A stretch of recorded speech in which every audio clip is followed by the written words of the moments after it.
हाय, hello, good morning, नमस्ते, जय भीम सगळ्यांना. मी सीमा. स्वागत आहे आपल्या सगळ्यांचं माझ्या यूट्यूबच्या चॅनलमध्ये. तर इथे वाजलेले आहे संध्याकाळचे 4 आणि आज मी तुमच्याशी 4 ते रात्रीपर्यंतचं रुटीन शेअर करत आहे. इथे माझा क्लास चालू आहे आणि मस्तपैकी लहान चिल्लर पार्टी अभ्यास करते. क्लास वगैरे झाला, झाड लोट झाले, म्हटलं आता थोडंसं दिवाबत्ती करून घेऊया. तर इथे ना मस्तपैकी रात्री बाहेर थोडासा पाऊस पडत होता. तर साधारणपणे आता ना 7 वाजत आलेले आहेत आणि आता म्हटलं की चला क्लास वगैरे झालाय तर आता थोडंसं दिवाबत्ती केलं ना की घर फ्रेश वाटतं, प्रसन्न वाटतं आणि मनाला देखील खूप छान अशी शांती मिळते. तर इथे मी अगरबत्ती वगैरे लावली, पाया वगैरे पडले आणि मग आता ना मला थोडंसं ना असं पाऊस पडल्यामुळे असं वाटतंय की आणखीन थोडंसं घरामध्ये फ्रेश असं वातावरण असावं. तर मी ना थोडंसं मला कापूर देखील लावायचं आहे. तर कापूर लावला ना तर कापरामुळे मस्तपैकी असं घरामध्ये भीमसेनी कापूरचा असा सुगंध सुटला की खूप छान असं फ्रेश वाटतं, फ्रेश फील होतं. असं वाटतं की भरपूर सारा ऑक्सिजन आपल्याला मिळतोय. तरी ते कापूर लावला आणि थोड्याच वेळामध्ये मस्त असा कापराचा सुगंध दरवळेल घरामध्ये. तर पावसाळ्यामध्ये ना माशा वगैरे येतात घरामध्ये किंवा मग चिलटं वगैरे येत असतात, पावसाळी किडे वगैरे येत असतात. तर अशा वेळेस काय करायचं ना, सकाळी किंवा मग संध्याकाळी किंवा दोन्हीही वेळेला ना असा कापूर वगैरे कापूरदानीमध्ये लावून ठेवायचा. वातावरण तर फ्रेश होतं, पण चिलटे किंवा मग माशा वगैरे असतील किंवा मग असा कोंदट वास वगैरे जर येत असेल घरामध्ये तो पूर्णपणे निघून जातो. तर इथे मी किचनमध्ये आले आणि आता ना दळण आणून ठेवलेलं माझ्या मिस्टरांनी. तर ते दळण आता डब्यामध्ये भरून घेते. गहू आणि ज्वारी एकत्रच दळायला दिलेलं मी सकाळी. तर त्यांना म्हटलं की दळण घेऊन या, कारण की पीठ आता संपत आलेलं आहे आणि मग आजचा दिवस जर गेला तर मग एक दिवस पूर्णपणे ते पीठ चक्कीमध्ये राहतं. तर ते काही बरोबर वाटत नाही. तर मग त्यांना सांगितलं लगेचच घेऊन या. तर दळून झालेलं घेऊन आले ते. तर हे ना पीठ आता मी या डब्यामध्ये भरते. तर अशा पद्धतीने गहू आणि ज्वारीचं मी एकत्रितच दळण करते. जास्त मला गव्हाचं ना आठवडाभर जातं 7 किलो.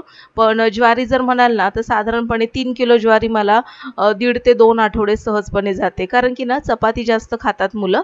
म्हणजे डब्याला, नाश्त्याला असं चपाती होऊन जाते आणि रात्रीच्याच फक्त भाकरी असतात. त्याच्यामुळे ज्वारीचं पीठ काही जास्त लागत नाही. तसं बघायला गेलं तर आपल्या भारतामध्ये म्हणजे आपले 3 सीझन पाहायला मिळतात. उन्हाळा, पावसाळा, हिवाळा आणि या सीझनमध्ये तसं बघायला गेलं तर सगळेच जे धान्य आहेत आपल्या आहारामध्ये असणं गरजेचं आहे.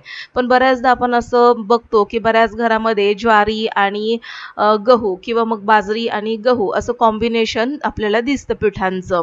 तर मला असं वाटतं गहू ना शक्यतो आपण कमीच आहारामध्ये ठेवले पाहिजेत. शक्यतो ज्वारीचं त्याच्यानंतर बाजरीच्या अशा भाकऱ्या किंवा छोटे छोटे रोटी असे जर बनवले ना तर ते जास्त फायदेशीर आहेत आपल्या आहारासाठी. त्याचं एक कारण आहे, कारण की गहू मुलांना आवडतात, चपाती पोळ्या वगैरे, पण तरी देखील मला असं वाटतं की गव्हामध्ये ना ग्लुटेन असतं आणि ते कुठेतरी ना आपल्या शरीराला थोडंफार हानिकारक का होईना करतच असतं. आणि म्हणून आज जर जमत असेल ना तर गव्हाचं सेवन थोडंसं कमी कमी करत आलं पाहिजे आपण. पण असो, आता मुलांचे डबे वगैरे असल्यामुळे काय होतं की मुलांना ना डब्याला जास्तीत जास्त चपाती वगैरे न्यायला आवडते, भाकरी न्यायचा कंटाळा करतात. त्याच्यामुळे ऑप्शन नाही आहे, गहू आणि ज्वारी हे दोन्हीही माझ्या आहारामध्ये असतं आणि आमच्या सगळ्यांच्याच. तर इथे ज्वारीचं पीठ भरलं आणि आता गव्हाचं पीठ देखील भरणार आहे. आता इथे एक मिस्टेक झाली, तर नशीब पीठं संपलेली डब्यातली, त्याच्यामुळे ना डबे थोडेसे आदलाबदली झालेत. गव्हाच्या डब्यामध्ये ज्वारीचं पीठ आणि ज्वारीच्या डब्यामध्ये गव्हाचं पीठ भरण्यात आलंय. पण मिक्स काही झालेलं नाहीये, डबे रिकामे असल्यामुळे ते सेफ असे पीठं सेपरेट झालेले आहेत. पीठ वगैरे सगळं भरून झालं आणि थोडंसं सांडलं होतं ते कोरड्या कपड्याने पुसून घेतलं. कारण की मग झाडूने किंवा सुपामध्ये जर पीठ भरलं ना तर ते लादीला थोडंसं तसंच राहतं. त्याच्यामुळे पीठ जर कधी सांडलं असेल ना, कोरड्या कपड्याने पहिलं असं सगळं साफ करून घ्यायचं, म्हणजे सगळं पीठ कलेक्ट केलं जातं आणि लादीवर अजिबातही पिठाचा कण देखील राहत नाही. तर इथे भांडे देखील थोडेसे घासून ठेवले होते, तर ते देखील मी लावून टाकते, कारण की बऱ्यापैकी आता ते सुकलेले आहेत, पाणी सगळं सुकलेलं आहे आणि आता मला भांडे पाहिजेत. तर म्हटलं की चला हे भांडेच आता लावून घेते. तर सगळे भांडे लावून घेतल्यानंतर मला जायचं आहे बाहेर, कारण की पीठ भरत असतानाच वहिनीचा फोन आला होता आणि वहिनी म्हणाले की चला आपल्याला मेट्रो मॉलला जायचं आहे. तर म्हटलं की वहिनी माझा स्वयंपाक देखील झालेला नाहीये आणि मग थोडासा वेळ लागेल हो. तर मग वहिनी म्हणाली ठीक आहे, आरामात करा, साधारणपणे 8 वाजेपर्यंत आपण निघूया. तर म्हटलं ठीक आहे. तर आता इथे माझी एकच घाई चाललेली आहे की सगळं स्वयंपाक उरकून मला आता वहिनीबरोबर जायचंय थोडंसं खरेदी करायला. तर बघू कसं कसं होतंय ते. कारण की मेट्रो मॉलला जाण्यासाठी आम्ही दोघीच जाणार आहोत. मी वहिनीला म्हणाले होते की दादाबरोबर जा म्हणून, पण वहिनी म्हणाली की नाही त्याची मीटिंग आहे तर तुम्हीच चला म्हणून. तर म्हटलं की ठीक आहे, पण मला स्वयंपाक वगैरे करूनच यावं लागेल. तर वहिनी म्हणाली तुम्ही पण स्वयंपाक करा, मी पण माझा इकडे स्वयंपाक करते म्हणून. तर म्हटलं ठीक आहे चला. आणि आमच्यासोबत ना आम्ही मुलं वगैरे घेणार नाही आहे, कारण की मुलांना त्यांचं सेपरेट ते काय खेळतील तर ते त्यांना आम्ही काय आमच्यासोबत घेणार नाही आहोत. तर इथे म्हटलं आता झटपट काय बनवू, तर मग इथे ना मटकीची डाळ मी बनवून घेते. तर आपण म्हणतो ना डाळ कांदा, तर तसं मी बनवणार आहे आज. तर कांदा व्यवस्थित फ्राय केला, त्यामध्ये तिखट वगैरे घालून आता ही भिजवलेली जी डाळ आहे मटकीची ती घालून घेते. तर झटपट असं कुठे बाहेर जायचं झालं ना तर असं म्हणजे डाळी झटपट बनवायला जमतात आणि बटाट्याची भाजी देखील झटपट होते. कांदा बटाटा असं म्हणतो ना आपण, तर रस्सा भाजी तर पटकन होतात या. त्याच्यामुळे ना मी जर कुठे मला असं घाई गडबड जायचं असेल तर शक्यतो मी हे डाळ कांदा किंवा मग कांदा बटाटा अशा प्रकारच्या भाज्या बनवते. तर भाजी फोडणीला घातली, म्हणजे डाळ शिजत घातलेली आहे. तहान लागली होती, थोडंसं पाणी पिऊन घेते आणि थोड्याशा भाकरी बनवायच्या आहेत. 3-4 भाकरी पुरेशा होऊन जातील, तर त्या देखील उरकून पटकन मी जाते. तर वहिनीला मी म्हणाले होते की वहिनी मेट्रोला काय एवढं खरेदी करायचं आहे, तर इकडे जवळच ट्रेंड्स पण आहे रिलायन्सचं, तर तिथे जाऊया, कारण की घरापासून 5 मिनिटाच्याच अंतरावर होतं. आणि रात्र देखील भरपूर म्हणजे म्हणतात ना 8च्या नंतर असं म्हणजे घराच्या बाहेर पडायची इच्छा होत नाही. पण तरी देखील आता वहिनी बाहेरून म्हणजे इतक्या वर्षाने आली आहे म्हटल्यानंतर तिला थोडंसं काही खरेदी वगैरे करायचं असेल किंवा फिरायचं असेल, तर मग म्हटलं की ठीक आहे चला जाऊया म्हणून. पण तिला मी ऑप्शन दिला होता की इथे जवळच रिलायन्सचं ट्रेंड्स आहे, त्याच्यानंतर झुडिओ आहे म्हणून, पण तिला तिथे नव्हतं जायचं. एकाच रूफ खाली तिला असं भरपूर काही असं ऑप्शन्स असतील ना तर ते तिला आवडतात खरेदी करायला. त्याच्यामुळे ती म्हणाली की चला थोडंसं आपण स्वतःसाठी वेळ काढूया आणि थोडंसं फिरूया देखील आणि थोडंसं काही शॉपिंग वगैरे करूया. तर म्हटलं काय शॉपिंग करायची वहिनी, तर वहिनी म्हणाली रिसॉर्टमध्ये जायचे आपल्याला. तर माझ्याकडे ना म्हणजे वहिनीकडे तर असे रिसॉर्टमध्ये घालण्यासाठी ड्रेस नाही आहेत प्रॉपर, तर ते घेऊया आपण. तर म्हटलं ठीक आहे चला. तर मग आता ते ड्रेस घ्यायचे आहेत म्हणून म्हटलं की चला जाऊया. इथे माझी घाई चाललेली आहे, भाकरी करून घेते. मिरच्या देखील तळायच्या आहेत मला थोड्याशा, तर त्या साईडला काढून ठेवल्यात मी. तर बघू मिरच्या जर हे खात असतील तरच तळणार आहे, नाहीतर मग मी तशाच ठेवून देईल. त्याचा कदाचित मी खरडा वगैरे करेल उद्या. तर मुलं आणखीन आलेले नाही आहेत घरी, तर आता मुलं देखील येतील, त्याच्यानंतर बघूया कसं कसं काय काय ते खेळतायत वगैरे. तर मुलांना ना शक्यतो आता आमचं इंटरफेअरन्स आवडत नाही, कारण की थोडीशी म्हणजे वहिनीची दादाची मुलं देखील मोठीच झालेली आहेत आणि माझा देखील मोठा आता बऱ्यापैकी मोठा आहे. त्याच्यामुळे त्यांना ना आता आमच्यासोबत असं टाईम स्पेंड करायला थोडंसं बोर वाटतं. तर त्याच्यामुळे ते म्हणाले की तुम्ही जाऊन या, मस्तपैकी खरेदी शॉपिंग वगैरे करून या, आम्ही मस्तपैकी इथे खेळतो. तर म्हटलं ठीक आहे करा एन्जॉय आणि आम्ही पण जाऊन येतो. तर ही फॅमिली जशी आली आहे ना भावाची, तर तशी त्याची मुलं माझ्याकडे किंवा माझी मुलं त्याच्याकडे जातात. तर हा बघा हा लहान आलेला आहे ग्राउंडमधून, थोडीशी एक्सरसाइज रनिंग वगैरे करून आलेले आहे. आणि येताना ना हे असं पॅकिंग फूड आणतो तो, तर मला अजिबात नाही आवडत. कलर असतो भरपूर आणि काही हे चांगलं नसतं हेल्थसाठी, पण ऐकणार नाहीत ते. त्याला म्हटलं अंघोळ करून घे, आणि हा अंघोळ करायला आता जातोय. तो म्हणतो मम्मी अंघोळ करायची गरज नाही, तरी पण म्हटलं नाही अंघोळ करून घे म्हणून. तर आता इथे ना मी आलेली आहे बघा या रूममध्ये, आणि बघा हे कसं बोलतायत ते. अरे कशाला. Now she's gonna put you in her vlog. That's okay. That's not okay. It's embarrassing.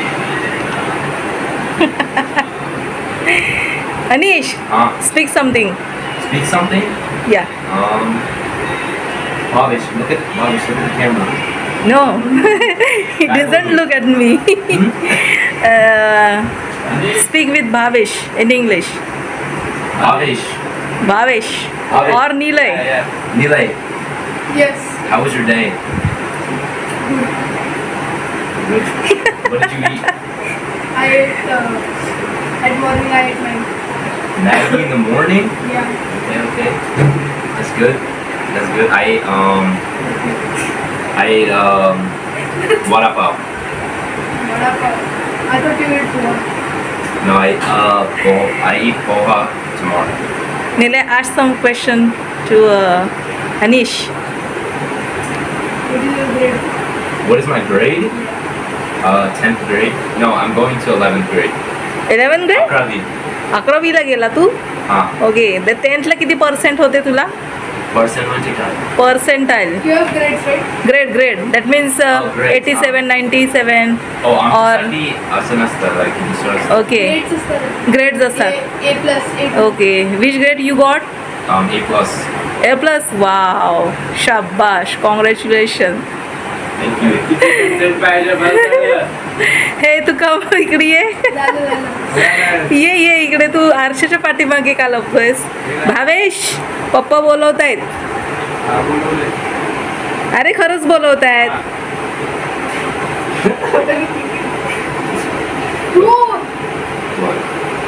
Anish, see Bhavesh hide inside the cupboard. Bhavesh, what are you doing? No, it's not that you are going to be famous. Yeah. Am I good, Eli?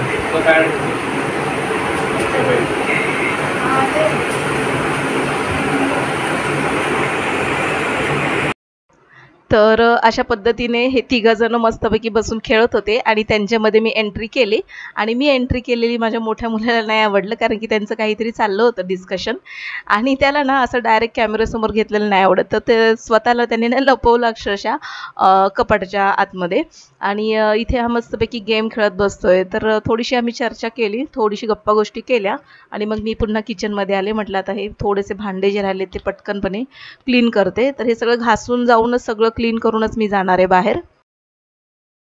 तर आता वहिनी आली ना की भरपूर आमचं फिरणं वगैरे होतं आणि बऱ्याच दिवसाने आता मी देखील थोडंसं निवांत अशी फिरायला जाणार आहे रात्रीच्या वेळेस. कारण की ना रात्रीच्या वेळेस क्लास वगैरे झाला ना संध्याकाळचा, त्याच्यानंतर स्वयंपाक वगैरे झाल्यानंतर बाहेर फिरायची इच्छा होत नाही. पण आता वहिनी आली म्हटल्यानंतर थोडंसं भारी वाटतं जरा.